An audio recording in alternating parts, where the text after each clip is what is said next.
بسم اللہ الرحمن الرحیم۔ السلام علیکم ورحمۃ اللہ وبرکاتہ۔ سیرت النبی کی آج اس نئی ایپیسوڈ کے ساتھ حاضر خدمت ہے سید محسن شاہ۔ جنگ بدر کے مارکے کے بعد کیا کیا واقعات پیش آئے اور اس مارکے سے، اس غزوہ بدر سے ہمیں کیا سبق ملتا ہے، اور اس نے ایمان کے کس طرح کے تابناک نقوش جو ہیں وہ تاریخ میں رقم کیے، اس کے بارے میں ہم آج سیکھنے کی کوشش کریں گے۔ حضرت عمیر بن الحمام اور حضرت عوف بن حارث، ان کے ایمان افروز کارناموں کا ذکر تو پہلے ہو چکا ہے۔ حقیقت یہ ہے کہ اس مارکے میں، یہ جو جنگ بدر ہوا تھا، اس مارکے میں قدم قدم پر ایسے مناظر پیش آئے جن میں عقیدے کی قوت اور اصول کی پختگی نمایاں تھی۔ اس مارکے میں باپ اور بیٹے میں، بھائی اور بھائی میں سفر آئی ہوئی، اصولوں کے اختلاف پر تلواریں بے نیام ہوئیں، اور مظلوم و مقہور نے ظالم و قاہر سے ٹکرا کر اپنے غصے کی آگ بجھائی۔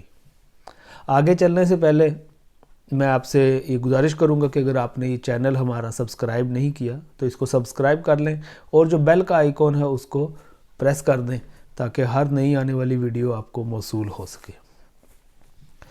ابن اسحاق نے ابن عباس رضی اللہ تعالیٰ عنہ سے روایت کی ہے کہ نبی صلی اللہ علیہ وآلہ وسلم نے صحابہ کرام سے فرمایا، مجھے معلوم ہے کہ بنو ہاشم وغیرہ کے کچھ لوگ زبردستی میدان جنگ میں لائے گئے ہیں، انہیں ہماری جنگ سے کوئی سروکار نہیں، لہٰذا بنو ہاشم کا کوئی آدمی کسی کی زد میں آ جائے تو وہ اسے قتل نہ کرے، اور ابو البختری بن حشام کسی کی زد میں آ جائے تو وہ اسے قتل نہ کرے، اور عباس بن عبد المطلب کسی کی زد میں آ جائے تو وہ بھی انہیں قتل نہ کرے، کیونکہ وہ بالجبر لائے گئے ہیں۔ یعنی یہ بنو ہاشم کے لوگ، کچھ لوگ، اور اسپیشلی دو افراد کے نبی کریم صلی اللہ علیہ وآلہ وسلم نے نام لے کے کہا کہ اگر یہ دونوں ابو البختری بن حشام اور حضرت عباس بن عبد المطلب جو حضور کے چچا تھے، ان دونوں کا نام لے کے نبی کریم صلی اللہ علیہ وآلہ وسلم نے کہا اگر یہ کسی کی تلوار کے نیچے آ جائیں تو ان کو قتل نہیں کیا جائے گا۔ یہ جنگ سے پہلے کی باتیں ہو رہی تھی۔ اب دیکھیں کہ ہوا کیا۔ جب آپ نے یہ فرمایا تو اس پر عتبہ، جو اس غزوے میں سب سے پہلے قتل ہوا تھا، عتبہ، شیبہ اور ولید بن عتبہ، یہ تین لوگ، وہ جو مبارزت ہوئی تھی اس میں یہ تینوں مارے گئے تھے۔ اس پر عتبہ کے صاحبزادے حضرت ابو حذیفہ رضی اللہ تعالی عنہ نے کہا، کیا ہم اپنے باپ، بیٹوں، بھائیوں اور کنبے قبیلے کے لوگوں کو قتل کریں گے اور عباس کو چھوڑ دیں گے؟ خدا کی قسم، اگر اس سے میری مڈ بھیڑ ہو گئی، یعنی وہ میرے سامنے آ گیا، تو میں تو اسے تلوار کی لگام پہنا دوں گا۔ تو مطلب ان کا کہنے کا یہ تھا کہ اگر ہم اپنے باپ، بیٹوں، بھائیوں سے تو لڑیں، لیکن آپ کہہ رہے ہیں کہ عباس، یعنی کیونکہ وہ آپ کے چچا ہیں اس لیے ہم ان کو چھوڑ دیں، میں تو نہیں چھوڑوں گا۔ یہ خبر جب رسول اللہ صلی اللہ علیہ وآلہ وسلم کو پہنچی تو آپ نے حضرت عمر بن خطاب رضی اللہ تعالیٰ عنہ سے فرمایا، کیا رسول اللہ کے چچا کے چہرے پر تلوار ماری جائے گی؟ حضرت عمر رضی اللہ تعالیٰ عنہ نے کہا، یا رسول اللہ مجھے چھوڑیے، میں تلوار سے اس شخص کی گردن اڑا دوں گا، کیونکہ بخدا یہ شخص منافق ہو گیا ہے۔ بعد میں حضرت ابو حذیفہ رضی اللہ تعالیٰ عنہ کہا کرتے تھے کہ اس دن میں نے جو بات کہہ دی تھی اس کی وجہ سے میں مطمئن نہیں ہوں، برابر خوف لگا رہتا ہے، صرف یہی صورت ہے کہ میری شہادت اس کا کفارہ بن جائے، اور بالآخر وہ یمامہ کی جنگ میں شہید ہو ہی گئے۔ یہ جنگ یمامہ یہ حضرت ابو بکر صدیق رضی اللہ تعالیٰ عنہ کے دور میں لڑی گئی تھی، اور یہ جو یمامہ کی جنگ تھی اس میں مسیلمہ کذاب اور دوسری طرف سامنے مسلمانوں کی طرف سے حضرت خالد بن ولید رضی اللہ تعالیٰ عنہ یہ آمنے سامنے تھے۔ تو اس جنگ میں یہ پھر حضرت ابو حذیفہ رضی اللہ تعالیٰ عنہ شہید ہو گئے۔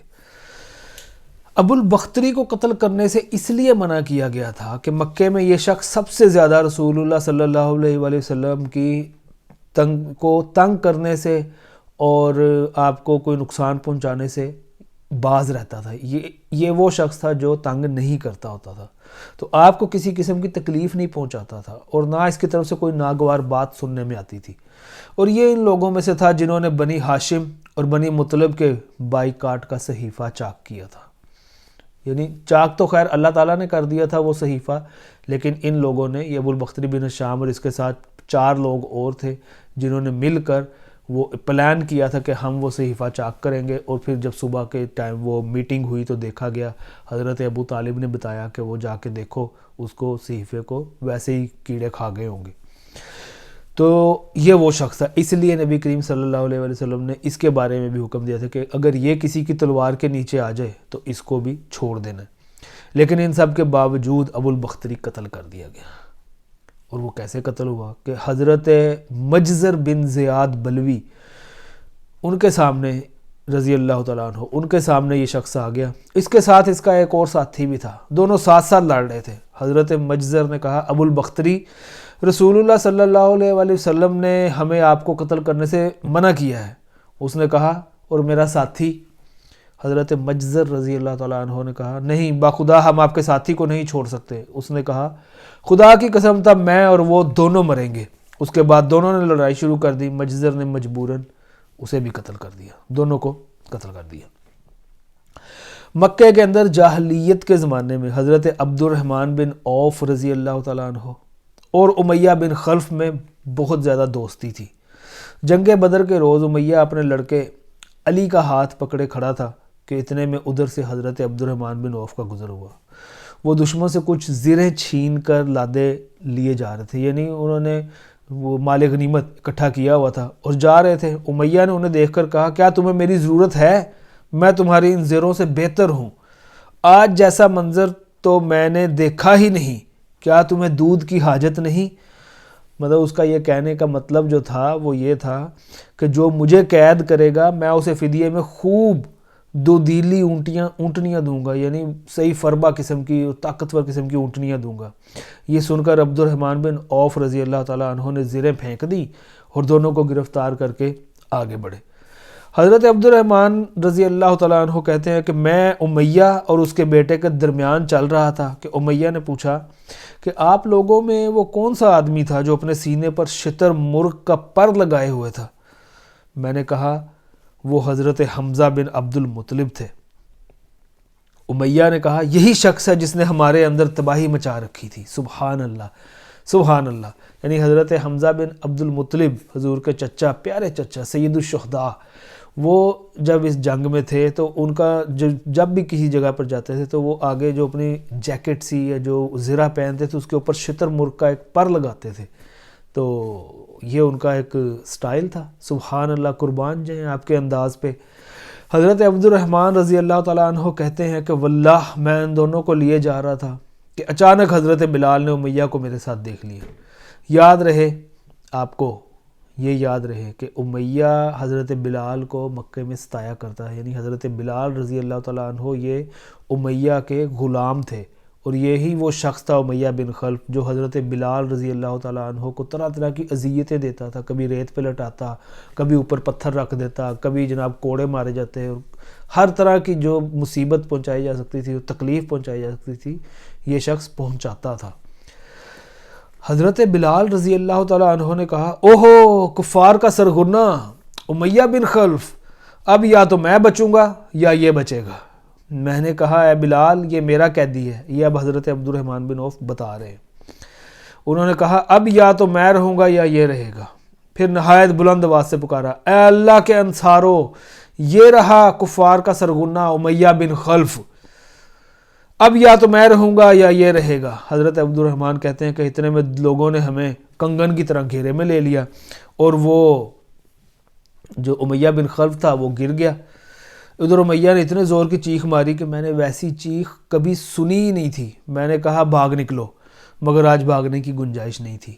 خدا کی قسم میں تمہارے کچھ کام نہیں آ سکتا. حضرت عبد الرحمن بن عوف کا بیان ہے کہ لوگوں نے اپنی تلواروں سے ان دونوں کو کاٹ کر ان کا کام تمام کر دیا.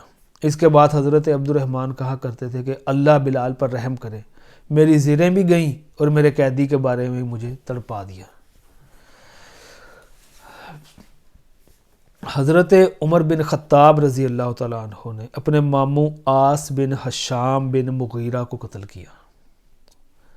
حضرت ابو بکر صدیق رضی اللہ تعالیٰ عنہ نے اپنے بیٹے عبد الرحمن کو، جو اس وقت مشرکین کے ہمراہ تھے، پکار کر کہا، او خبیث، میرا مال کہاں ہے؟ عبد الرحمن نے کہا، ہتھیار، تیز رو گھوڑے اور اس تلوار کے سوا کچھ باقی نہیں جو بڑھاپے کی گمراہی کا خاتمہ کرتی ہے۔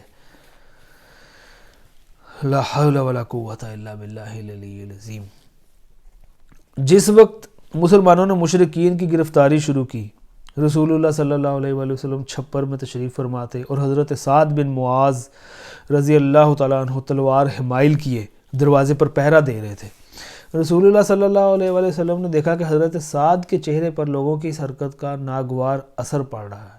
آپ نے فرمایا، اے سعد، بخدا ایسا محسوس ہوتا ہے کہ تم کو مسلمانوں کا یہ کام ناگوار ہے؟ انہوں نے کہا، جی ہاں، خدا کی قسم اے اللہ کے رسول، یہ اہل شرک کے ساتھ پہلا معرکہ ہے جس کا موقع اللہ نے ہمیں فراہم کیا ہے، اس لیے اہل شرک کو باقی چھوڑنے کی بجائے مجھے یہ بات زیادہ پسند ہے کہ انہیں خوب قتل کیا جائے اور اچھی طرح کچل دیا جائے۔ اس جنگ میں حضرت عکاشہ رضی اللہ تعالیٰ عنہ کی تلوار ٹوٹ گئی۔ یہ جو واقعہ ہے نا جی، حضرت عکاشہ رضی اللہ تعالیٰ عنہ کا، یہ بڑا ایمان افروز واقعہ ہے، اس کو آپ نے دل کے کانوں سے سننا ہے۔ حضرت عکاشہ رضی اللہ تعالیٰ عنہ کی تلوار ٹوٹ گئی۔ وہ رسول اللہ صلی اللہ علیہ وآلہ وسلم کی خدمت میں حاضر ہوئے۔ آپ نے انہیں لکڑی کا ایک پھٹا تھما دیا اور فرمایا، عکاشہ، اسی سے لڑائی کرو۔ عکاشہ نے اسے رسول اللہ صلی اللہ علیہ وآلہ وسلم سے لے کر ہلایا تو وہ ایک لمبی، مضبوط اور چمکتی ہوئی تلوار بن گئی۔ پھر انہوں نے اس سے لڑائی کی یہاں تک کہ اللہ نے مسلمانوں کو فتح نصیب فرمائی۔ اس تلوار کا نام اون یعنی مدد رکھا گیا تھا۔ یہ تلوار مستقلاً یعنی ہمیشہ حضرت عکاشہ رضی اللہ تعالیٰ عنہ کے پاس رہی اور وہ اسی کو لڑائیوں میں استعمال کرتے رہے، یہاں تک کہ دور صدیقی میں حضرت ابو بکر صدیق رضی اللہ تعالیٰ عنہ کے دور میں مرتدین کے خلاف جنگ کرتے ہوئے شہید ہو گئے۔ اس وقت بھی یہ تلوار ان کے پاس ہی تھی۔ سبحان اللہ، سبحان اللہ۔ قربان جائیں صحابہ کے عشق پہ اور صحابہ کے جذبے پہ کہ نبی کریم صلی اللہ علیہ وآلہ وسلم کے پاس گئے کہ میری تلوار ٹوٹ گئی ہے، تو آپ صلی اللہ علیہ وآلہ وسلم نے آگے سے ایک لکڑی کی پھٹی وہاں سے پکڑی اور حضرت عکاشہ کو دے دی۔ اب وہ بھی صحابی تھے، کوئی اور نہیں تھے، میں اب یہاں پر نام نہیں لے سکتا، تو صحابی تھے اور وہ نہیں تھے، تو انہوں نے بھی وہ پھٹی لے کر آگے سے یہ نہیں کہا کہ یا رسول اللہ میری تلوار ٹوٹ گئی تو تسی مینوں پھٹی پھڑائی جا رہے ہو، میں ادھے نال کی کراں گا۔ آپ نے فرمایا کہ یا رسول اللہ یہ جو پھٹی آپ نے عطا کی ہے، سبحان اللہ، قربان جاؤں، آپ نے وہ پھٹی پکڑی اور ہوا میں ایسے لہرا دی۔ جب وہ لہرائی تو وہ جناب ایک تیز دھار تلوار، سفید رنگ کی چمکتی ہوئی تلوار بن گئی اور وہ تلوار ہمیشہ ان کے ساتھ رہی۔ سبحان اللہ، سبحان اللہ۔ خاتمہ جنگ کے بعد جب حضرت مصعب بن عمیر اپنے بھائی ابو عزیر بن عمیر کے پاس سے گزرے، ابو عزیر نے مسلمانوں کے خلاف جنگ لڑی تھی اور اس وقت ایک انصاری صحابی اس کا ہاتھ باندھ رہے تھے۔ حضرت مصعب نے اس انصاری سے کہا، اس شخص کے ذریعے اپنے ہاتھ مضبوط کرنا، اس کی ماں بڑی مالدار ہے، وہ غالباً تمہیں اچھا فدیہ دے گی۔ اس پر ابو عزیر نے اپنے بھائی مصعب سے کہا، کیا میرے بارے میں تمہاری یہی وصیت ہے؟ حضرت مصعب نے فرمایا، ہاں، تمہارے بجائے یہ انصاری میرا بھائی ہے۔ سبحان اللہ، سبحان اللہ۔ جب مشرکین کی لاشوں کو کنویں میں ڈالنے کا حکم دیا گیا اور عتبہ بن ربیعہ کو کنویں کی طرف گھسیٹ کر لے جایا جانے لگا تو رسول اللہ صلی اللہ علیہ وآلہ وسلم نے اس کے صاحبزادے حضرت ابو حذیفہ کے چہرے پر نظر ڈالی، دیکھا تو غم زدہ تھے، چہرہ بدلا ہوا تھا۔ آپ نے فرمایا، ابو حذیفہ، غالباً اپنے والد کے سلسلے میں تمہارے دل کے اندر کچھ احساسات ہیں۔ انہوں نے کہا، نہیں واللہ یا رسول اللہ، میرے اندر اپنے باپ کے بارے میں اور ان کے قتل کے بارے میں ذرا بھی لرزش نہیں، البتہ میں باپ کے متعلق جانتا تھا کہ ان میں سوجھ بوجھ ہے، دور اندیشی اور فضل و کمال ہے، اس لیے میں آس لگائے بیٹھا تھا کہ یہ خوبیاں انہیں اسلام تک پہنچا دیں گی، لیکن اب ان کا انجام دیکھ کر اور اپنی توقع کے خلاف کفر پر ان کا خاتمہ دیکھ کر مجھے افسوس ہے۔ اس پر رسول اللہ صلی اللہ علیہ وآلہ وسلم نے حضرت ابو حذیفہ کے حق میں دعائے خیر فرمائی اور ان کو بہت ہی اچھی باتیں اور اچھی دعائیں دیں۔ یہ مارکہ مشرکین کی شکست فاش اور مسلمانوں کی فتح مبین پر ختم ہوا، اور اس میں 14 مسلمان شہید ہوئے، 6 مہاجرین میں سے اور 8 انصار میں سے، لیکن مشرکین کو بھاری نقصان اٹھانا پڑا۔ ان کے 70 آدمی مارے گئے اور 70 قید کیے گئے، جو عموماً قائد، سردار اور بڑے بڑے قد آور لوگ تھے۔ خاتمہ جنگ کے بعد نبی کریم صلی اللہ علیہ وآلہ وسلم نے مقتولین کے پاس کھڑے ہو کر فرمایا، تم لوگ اپنے نبی کے لیے کتنا برا کنبہ اور قبیلہ تھے، تم نے مجھے جھٹلایا جبکہ اوروں نے میری تصدیق کی، تم نے مجھے بے یار و مددگار چھوڑا جبکہ اوروں نے میری تائید کی، تم نے مجھے نکالا جبکہ اوروں نے مجھے پناہ دی۔ اس کے بعد آپ نے حکم دیا اور انہیں گھسیٹ کر بدر کے کنویں میں ڈال دیا گیا۔ حضرت ابو طلحہ رضی اللہ تعالیٰ عنہ سے روایت ہے کہ نبی کریم صلی اللہ علیہ وآلہ وسلم کے حکم سے بدر کے روز قریش کے 24 بڑے بڑے سرداروں کی لاشیں بدر کے ایک گندے خبیث کنویں میں پھینک دی گئیں۔ آپ کا دستور تھا کہ آپ جب کسی قوم پر فتح یاب ہوتے تو 3 دن میدان جنگ میں قیام فرماتے۔ چنانچہ جب بدر میں تیسرا دن آیا تو آپ کے حسب الحکم، آپ کے حکم کے مطابق آپ صلی اللہ علیہ وآلہ وسلم کی سواری پر کجاوا کسا گیا۔ اس کے بعد آپ پیدل چلے اور پیچھے پیچھے صحابہ کرام بھی چلے، یہاں تک کہ آپ کنویں کی قریب آ کر کھڑے ہو گئے۔ پھر انہیں ان کا اور ان کے باپ کا نام لے لے کر پکارنا شروع کیا کہ اے فلاں بن فلاں اور اے فلاں بن فلاں، کیا تمہیں یہ بات خوش آتی ہے؟ یعنی یہ بات، اب تم خوش ہو اس بات پہ کہ تم نے اللہ اور اس کے رسول کی اطاعت کی ہوتی، کیونکہ ہم سے ہمارے رب نے جو وعدہ کیا تھا اسے ہم نے برحق پایا۔ تو کیا تم سے تمہارے رب نے جو وعدہ کیا تھا اسے تم نے برحق پایا؟ یعنی اب یہ نبی کریم صلی اللہ علیہ وآلہ وسلم 3 دن کے بعد لاشیں کنویں میں جب پھینک دی گئیں، اس کے 3 دن بعد کنویں کے کنارے پہ آ کے ان لاشوں کو، جو بڑے بڑے لوگ جو سردار تھے، جس میں ابو جہل تھا، عتبہ تھا، ولید بن عتبہ تھا، شیبہ تھا، امیہ بن خلف تھا، اور اسی طرح کے اور سرداران قریش تھے، ان کے نام لے لے کر نبی کریم صلی اللہ علیہ وآلہ وسلم ان کو یہ باتیں کہہ رہے ہیں۔ تو اس پہ حضرت عمر رضی اللہ تعالیٰ عنہ نے عرض کی، یا رسول اللہ فدا کا امی و ابی یا حبیب اللہ، آپ ایسے جسموں سے کیا باتیں کر رہے ہیں جن میں روح ہی نہیں؟ تو نبی صلی اللہ علیہ وآلہ وسلم نے فرمایا، اس ذات کی قسم جس کے ہاتھ میں محمد کی جان ہے، میں جو کچھ کہہ رہا ہوں اسے تم لوگ ان سے زیادہ نہیں سن رہے ہو، اور ایک روایت میں یہ ہے کہ تم لوگ ان سے زیادہ سننے والے نہیں، لیکن یہ لوگ جواب نہیں دے سکتے۔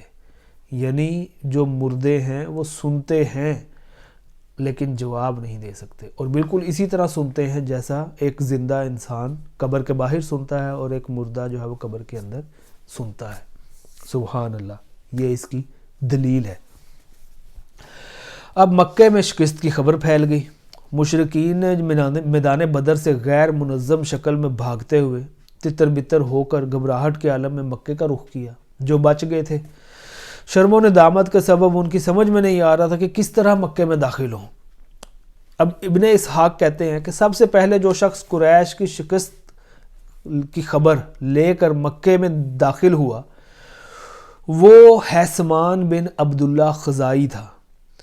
لوگوں نے اس سے دریافت کیا کہ پیچھے کی کیا خبر ہے؟ اس نے کہا، عتبہ بن ربیہ، شیبہ بن ربیہ، ابو الحکم بن حشام، یہ ابو جہل تھا، امیہ بن خلف اور مزید کچھ سرداروں کا نام لیتے ہوئے کہا کہ یہ سب قتل کر دیے گئے۔ جب اس نے مقتولین کی فہرست میں اشراف قریش کو گنانا شروع کیا تو صفوان بن امیہ جو حتیم میں بیٹھا تھا اس نے کہا، خدا کی قسم اگر یہ ہوش میں ہے تو اس سے میرے متعلق پوچھو۔ لوگوں نے پوچھا صفوان بن امیہ کا کیا ہوا؟ اس نے کہا، وہ دیکھو حتیم میں بیٹھا ہوا ہے، باخدا اس کے باپ اور اس کے بھائی کو قتل ہوتے ہوئے میں نے خود دیکھا ہے۔ رسول اللہ صلی اللہ علیہ وآلہ وسلم کے مولا ابو رافع کا بیان ہے کہ میں ان دنوں حضرت عباس کا غلام تھا۔ ہمارے گھر میں اسلام داخل ہو چکا تھا، حضرت عباس مسلمان ہو چکے تھے، ام الفضل مسلمان ہو چکی تھی، میں بھی مسلمان ہو چکا تھا، البتہ حضرت عباس رضی اللہ تعالیٰ عنہ نے اپنا اسلام چھپا رکھا تھا۔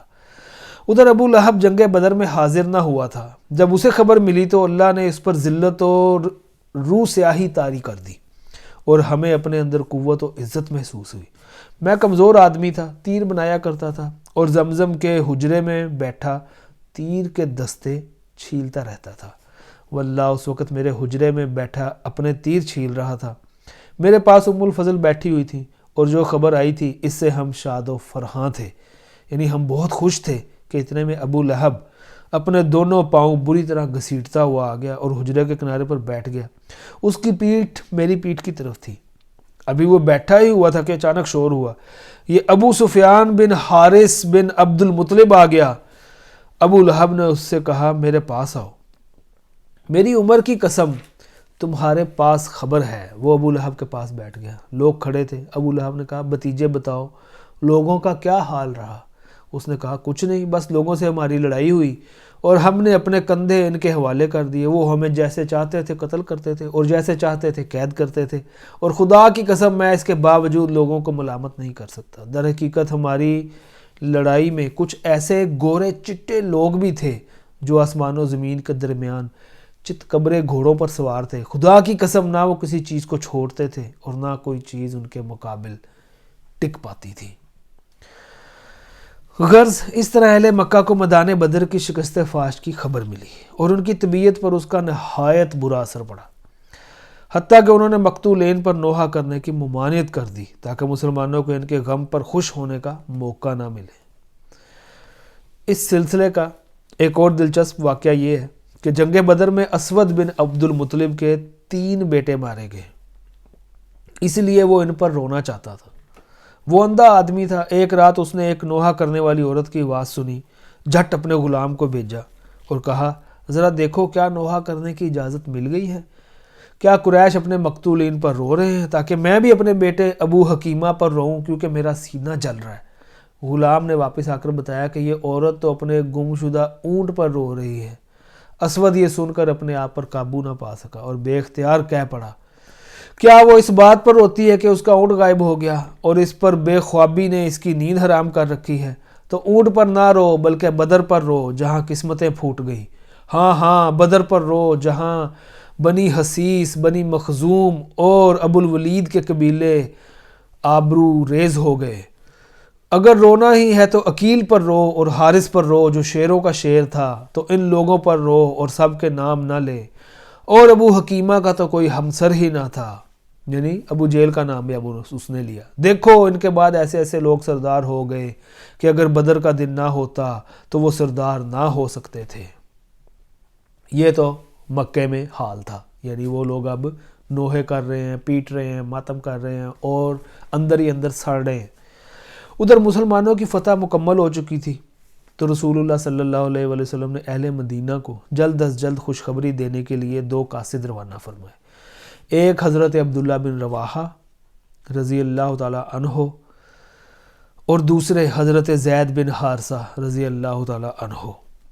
اس دوران یہود اور منافقین نے جھوٹے پروپیگنڈے کر کے مدینے میں ہلچل مچا رکھی تھی، یہاں تک کہ یہ خبر بھی اڑا رکھی تھی کہ نبی صلی اللہ علیہ وآلہ وسلم کو قتل کر دیا گیا۔ چنانچہ جب ایک منافق نے حضرت زید بن حارثہ کو نبی صلی اللہ علیہ وآلہ وسلم کی اونٹنی قصوہ پر سوار آتے دیکھا تو بول پڑا واقعی محمد صلی اللہ علیہ وآلہ وسلم قتل کر دیے گئے، دیکھو یہ تو انہی کی اونٹنی ہے، ہم اسے پہچانتے ہیں اور یہ زید بن حارثہ ہے، شکست کھا کر بھاگا ہے اور اس قدر مروب ہے کہ اس کی سمجھ میں نہیں آتا کہ کیا کہے۔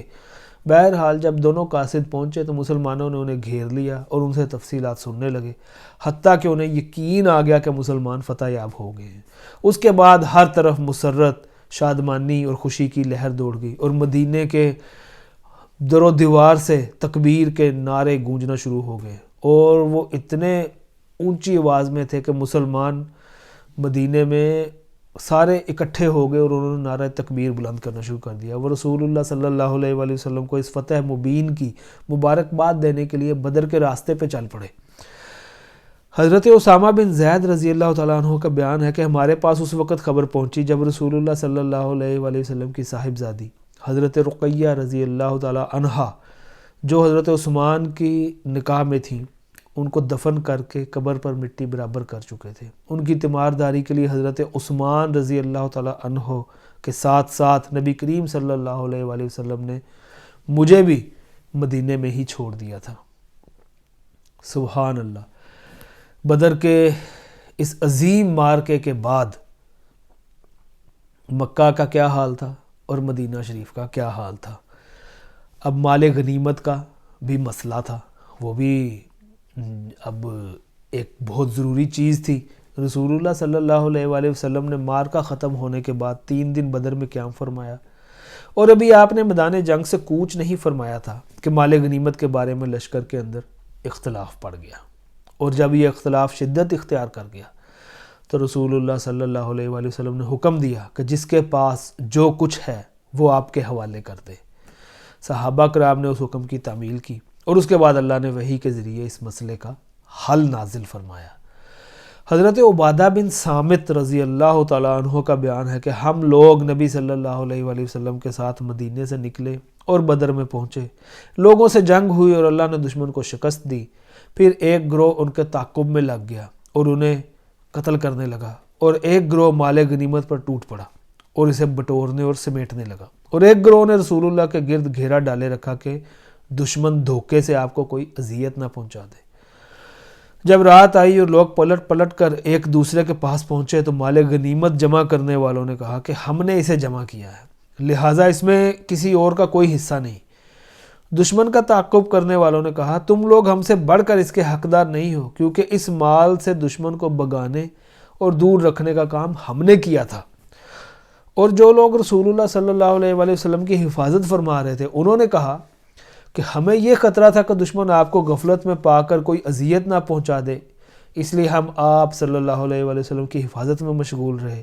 اس پر اللہ نے یہ آیت نازل فرمائی کہ لوگ آپ سے مال غنیمت کے متعلق پوچھتے ہیں، کہہ دو غنیمت اللہ اور رسول کے لیے ہے، پس اللہ سے ڈرو اور اپنے باہمی تعلقات کی اصلاح کر لو، اور اللہ اور اس کے رسول کی اطاعت کرو اگر تم واقعی مومن ہو۔ سبحان اللہ، سبحان اللہ۔ اس طرح جو مال غنیمت کا مسئلہ پڑ گیا تھا وہ پھر حل ہو گیا۔ انہوں نے سارا مال غنیمت جو نبی کریم صلی اللہ علیہ وآلہ وسلم کی بارگاہ میں پیش کر دیا، اور پھر اس کو جیسے آپ نے چاہا اس طرح تقسیم کیا۔ سبحان اللہ، ماشاء اللہ۔ جب آپ جنگ بدر کے مقام سے واپس مدینہ شریف کی طرف آ رہے تھے تو مقام روحہ پہ پہنچے تو ان مسلمان سربراہوں سے ملاقات ہوئی جو دونوں قاصدوں سے فتح کی بشارت سن کر آپ کا استقبال کرنے اور آپ کو فتح کی مبارکباد پیش کرنے کے لیے مدینہ سے نکل پڑے تھے۔ جب انہوں نے مبارکباد پیش کی تو حضرت سلمہ بن سلامہ رضی اللہ تعالی عنہ نے کہا آپ لوگ ہمیں کس بات کی مبارکباد دے رہے ہیں؟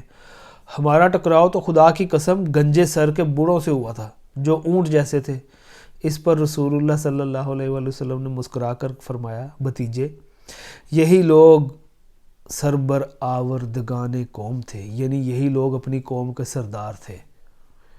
اس کے بعد حضرت اسید بن حضیر رضی اللہ تعالی عنہ نے عرض کی یا رسول اللہ صلی اللہ علیہ وآلہ وسلم اللہ کی حمد ہے کہ اس نے آپ کو کامیابی سے ہمکنار کیا اور آپ کی آنکھوں کو ٹھنڈک بخشی۔ بخدا میں یہ سمجھتے ہوئے بدر سے پیچھے نہ رہا تھا کہ آپ کا ٹکراؤ دشمن سے ہو جائے گا، میں تو سمجھ رہا تھا کہ بس قافلے کا معاملہ ہے، اور اگر میں یہ سمجھتا کہ دشمن سے سابقہ پڑے گا تو میں پیچھے نہ رہتا۔ رسول اللہ صلی اللہ علیہ وآلہ وسلم نے فرمایا سچ کہتے ہو۔ اس کے بعد آپ مدینہ منورہ میں اس طرح داخل ہوئے کہ شہر اور گرد و پیش کے سارے دشمنوں پر آپ کی دھاک بیٹھ چکی تھی۔ اس فتح کے اثر سے مدینہ کے بہت سے لوگ حلقہ بگوش اسلام ہوئے، اور اسی موقع پر عبداللہ بن ابی رئیس المنافقین اور اس کے ساتھیوں نے بھی دکھاوے کے لیے اسلام قبول کیا۔ آپ کی مدینہ تشریف آوری کے ایک دن بعد قیدیوں کی آمد ہوئی۔ آپ نے انہیں صحابہ کرام پر تقسیم فرما دیا اور ان کے ساتھ حسن سلوک کی وصیت فرمائی۔ اس وصیت کا نتیجہ یہ تھا کہ صحابہ کرام رضوان اللہ علیہ اجمعین خود کھجور کھاتے تھے لیکن قیدیوں کو روٹی پیش کرتے تھے۔ واضح رہے کہ مدینے میں کھجور ایک بے حیثیت چیز تھی اور روٹی بہت قیمتی شے تھی وہاں پہ۔ سبحان اللہ، سبحان اللہ۔ صحابہ کرام کا آپ جذبہ دیکھیں اور نبی کریم صلی اللہ علیہ وآلہ وسلم کی اطاعت دیکھیں کہ آپ نے فرما دیا کہ صحابہ کے ساتھ خوش اسلوبی سے پیش آنا ہے، تو پھر یہ خوش اسلوبی سے وہ پیش آتے تھے کہ خود کھجوریں کھاتے تھے اور ان کو روٹی پیش کرتے تھے۔ سبحان اللہ، قربان جائیں۔ اللہ پاک ہمیں بھی اسی طرح نبی کریم صلی اللہ علیہ وآلہ وسلم کے ساتھ عشق کرنے کی توفیق عطا فرمائے۔ وما علینا الا البلاغ۔